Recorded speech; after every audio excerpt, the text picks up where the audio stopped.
इधर मुख्यमंत्री धामी ने पेपर लीक मामले की सीबीआई जांच की संस्तुति दी। उधर त्रिवेंद्र सिंह रावत के घर मिठाई बांटने का सिलसिला शुरू हो गया, पटाखे फूटने लगे। सवाल ये कि सीबीआई की संस्तुति पर जश्न क्यों मनाया गया? क्या ये इंसाफ की जीत है या सियासत की चालाकी दिख रही है? जो मामला बेरोजगारों की आंखों में आंसू और भविष्य में अंधेरा भर गया, उस पर जश्न और सियासी गुलाल क्यों उड़ा बल?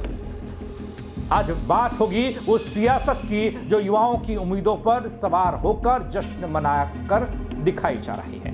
आज बात होगी ऐसे पूर्व मुख्यमंत्री की जिसके कार्यकाल में हाकम सिंह जैसे नकल माफिया फले फूले। आज वो नेता यहां जश्न इस बात का मना रहे हैं पेपर लीक मामले में सीबीआई जांच की मांग उनके बयान के बाद भी।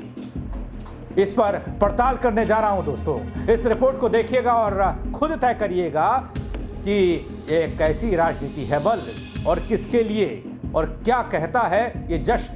नमस्कार, पहला मैं पंकज रौतेला, आप देख रहे हैं उत्तराखंड न्यूज। दोस्तों, अब फैसला किसने लिया, क्यों लिया, ये तो सब जानते हैं, लेकिन क्या ऐसा भी हो सकता है जैसा पूर्व मुख्यमंत्री त्रिवेंद्र सिंह रावत के यहां दिखाई दिया? आगे खबर देखिए, बेहद अहम खबर है, अंत तक जरूर देखिएगा।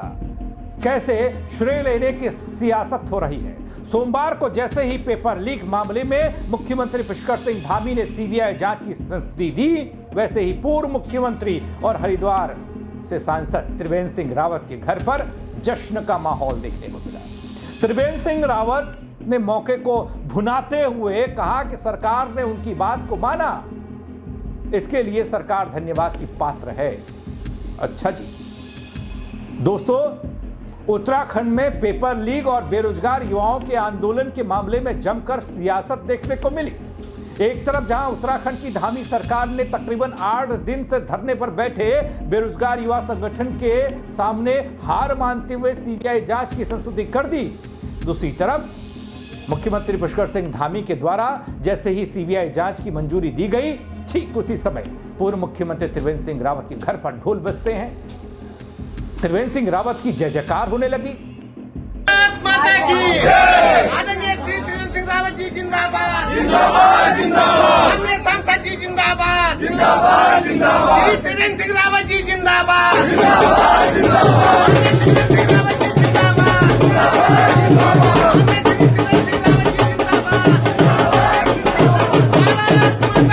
क्या फैसला त्रिवेंद्र सिंह रावत ने लिया बल? देहरादून डिफेंस कॉलोनी की तस्वीर देखिए। पूर्व मुख्यमंत्री त्रिवेंद्र सिंह रावत के घर पर खूब आतिशबाजी, जमकर जश्न। लेकिन जश्न किस बात का?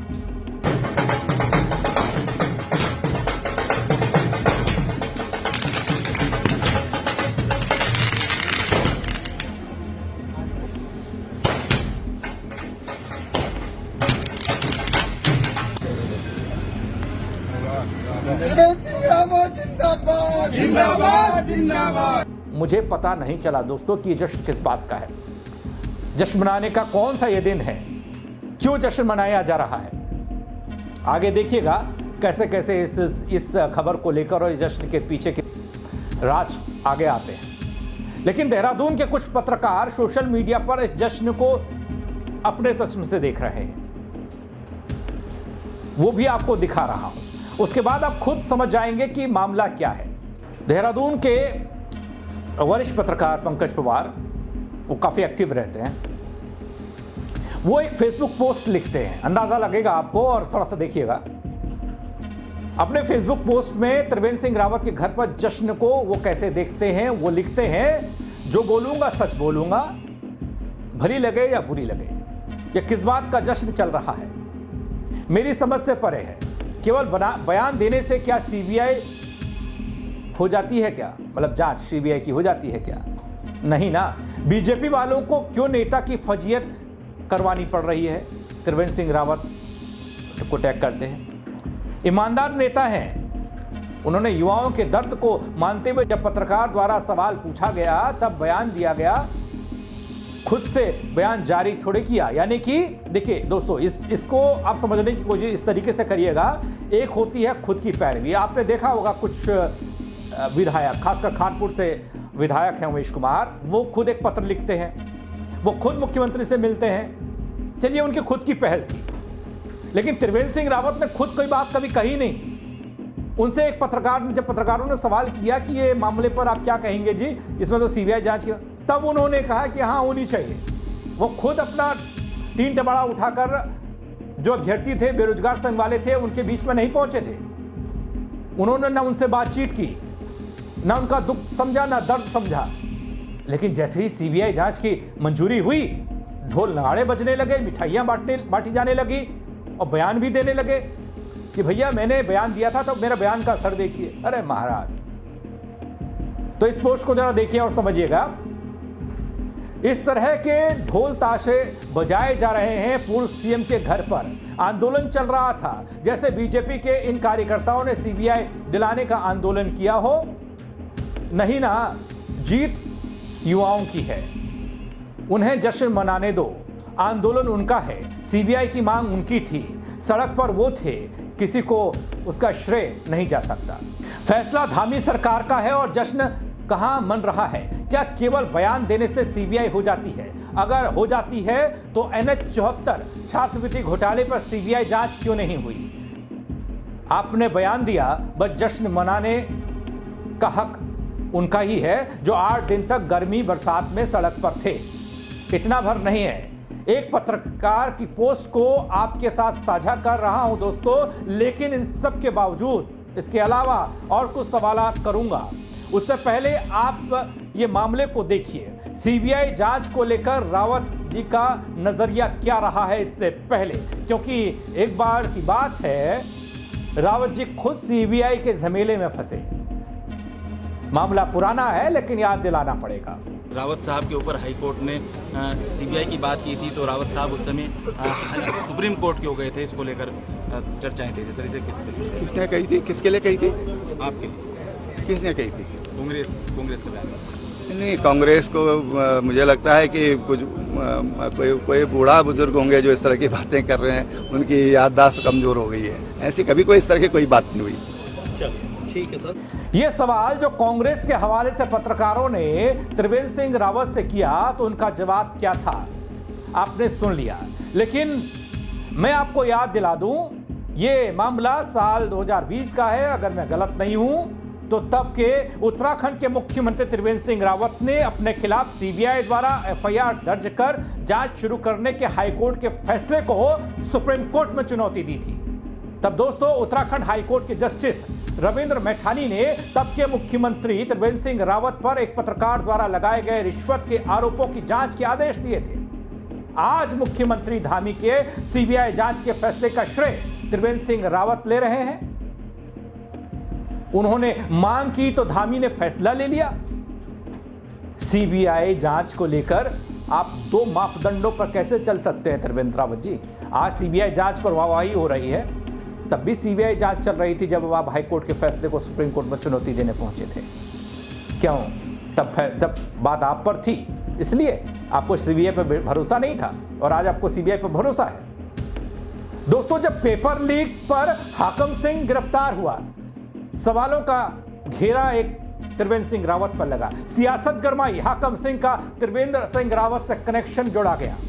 और इधर सोशल मीडिया पर तमाम तरह की तस्वीरें हमने देखी, मीम्स हमने देखे, लेकिन उन सबसे इतर पेपर लीक को लेकर, नकल माफिया को लेकर, त्रिवेंद्र सिंह रावत के स्टैंड को लेकर भाई हाकम सिंह भी सामने आए। हाकम सिंह की बात भी होनी चाहिए। साल 2018 में तत्कालीन मुख्यमंत्री त्रिवेंद्र सिंह रावत की सरकार के दौरान हाकम सिंह की मां के लिए विशेष हेलीकॉप्टर भेजा गया था।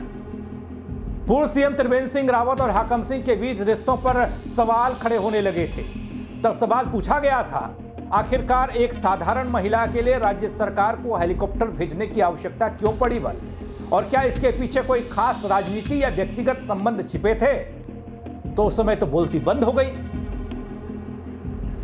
तो उत्तराखंड की राजनीति में सीबीआई जांच के फैसले ने जहां एक ओर युवाओं को उम्मीद दी, वहीं दूसरी ओर राजनीतिक गलियारों में हलचल बढ़ा दी। दोस्तों, हाकम सिंह आज एक बार फिर से जेल में हैं।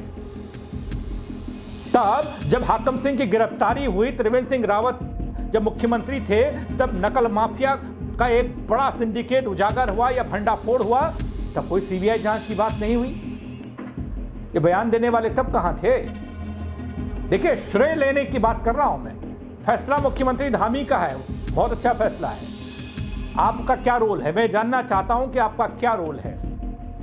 मुख्यमंत्री धामी के इस फैसले पर जहां सवाल उठ रहे हैं, वहीं पूर्व मुख्यमंत्री त्रिवेंद्र सिंह रावत की प्रतिक्रिया भी संदेह के घेरे में इसलिए है क्योंकि वो कहते हैं कि मैंने बयान दिया तो धामी जी ने चट सुना और पट फैसला ले लिया। दोस्तों, आप इस पूरी खबर को देखिएगा। आपने अब तक जो देखा होगा मुझे कमेंट करके बताइएगा ये सब क्या है।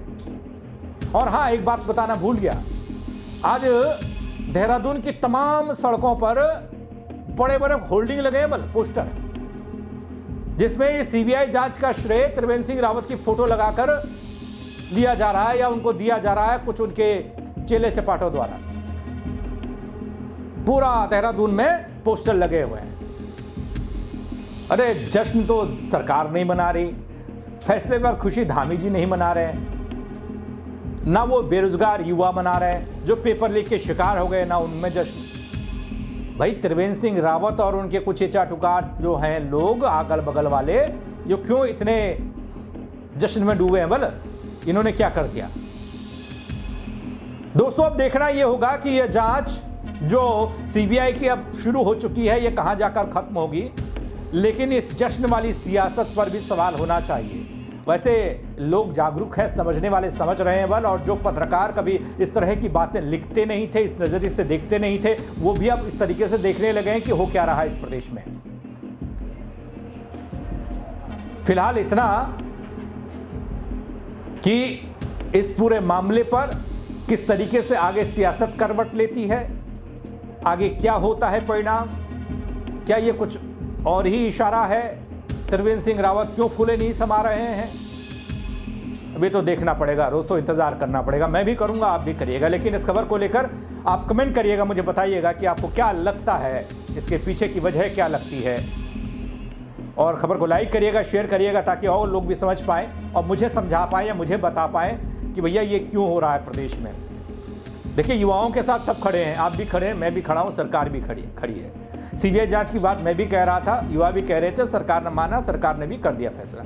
लेकिन पूर्व मुख्यमंत्री त्रिवेंद्र सिंह रावत या हरिद्वार से सांसद त्रिवेंद्र सिंह रावत का क्या रोल है इसमें? बस मेरा सवाल इतना सा है। आप ना धरना स्थल पर गए, आपने ना युवाओं से बात की, ना पेपर लीक पर आपने कोई आंदोलन की चेतावनी दी, ना आपने मुख्यमंत्री से मुलाकात की। बस मीडिया ने आपसे एक सवाल पूछा तो आपने उसमें कह दिया कि हाँ, जांच होनी चाहिए। तो जांच होनी चाहिए तो विपक्ष के सारे लोग कह रहे हैं, हरीश रावत ने भी कहा था, उनको भी श्रेय लेना चाहिए, आपसे पहले ले चुके हो तो सबको श्रेय दे देते हैं, थोड़ा थोड़ा आप भी ले लीजिए, वो भी ले लेंगे। तो ऐसा क्यों हो रहा है, ये समझ से परे है। मेरे साथ जुड़ने के लिए आप सबका बहुत शुक्रिया दोस्तों। जय उत्तराखंड।